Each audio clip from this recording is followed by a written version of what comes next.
ये बात उन दिनों की है जब मैं 9वीं कक्षा में पढ़ता था। तब मेरी उम्र 14 साल थी। कुछ समय में अपनी फैमिली के साथ रहता था। मेरी फैमिली में मम्मी पापा और मेरी छोटी बहन भी थी। मेरे पापा गवर्नमेंट की नौकरी करते थे, इसलिए हमें सरकारी क्वार्टर्स में रहना पड़ता था। जब मेरे पापा का प्रमोशन हुआ था तब हमने उस कॉलोनी में एक बड़ा सा फ्लैट ले लिया। उसके बाद हम नए फ्लैट में शिफ्ट हो गए। मैं बहुत ही खुश था, क्योंकि मैं सोच रहा था कि मैं अपना एक अलग से कमरा लूंगा। पता नहीं क्यों जिस दिन से हम उस घर में रहने के लिए गए थे तब से मुझे उस घर में अजीबोगरीब बेचैनी महसूस हो रही थी। उस घर में मुझे देर से सोने की आदत थी, क्योंकि हमारा टीवी चैनल वाला हर रात को एक नई फिल्म दिखाता था और मेरे मम्मी पापा और बहन दूसरे कमरे में जल्द सो जाते थे।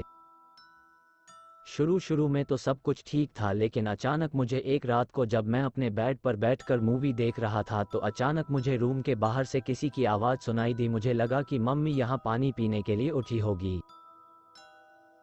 मैंने ध्यान नहीं दिया, हाँ, लेकिन मैंने टीवी का आवाज़ थोड़ा धीमा कर दिया। लेकिन 4-5 मिनट के बाद फिर से वही आवाज़ आने लगी। वह आवाज़ किसी औरत के चलने पर उसके पायल की आवाज़ आती हो, जैसे कि छन छन छन, बिल्कुल ऐसे ही आवाज़ आ रही थी। मैंने टीवी का आवाज़ बिल्कुल बंद कर दिया, लेकिन बाहर से वही आवाज़ आ रही थी, छन छन छन। यह आवाज़ सुनकर मेरा शरीर कांपने लगा और मेरे रोंगटे भी खड़े हो गए।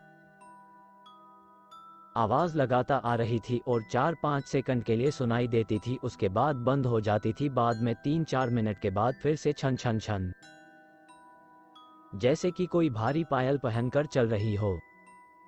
मेरा दिल जोर जोर से धड़कने लगा है। ऐसा लग रहा था कि अभी मेरा हृदय छाती में से बाहर निकालकर मुंह में आ जाएगा। पता ही नहीं चल रहा था कि मैं क्या करूं।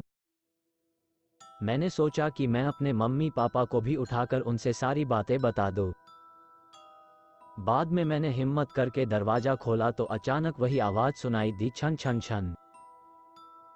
उस समय वही आवाज़ बिल्कुल मेरे सामने से आ रही थी। ऐसा लग रहा था कि कोई नई परिणीत स्त्री चलकर मेरे पास आ रही हो, लेकिन सिर्फ आवाज़ ही आ रही थी, सामने कोई भी नहीं दिख रहा था और आवाज़ भी बिल्कुल स्पष्ट सुनाई दे रही थी, छन छन छन।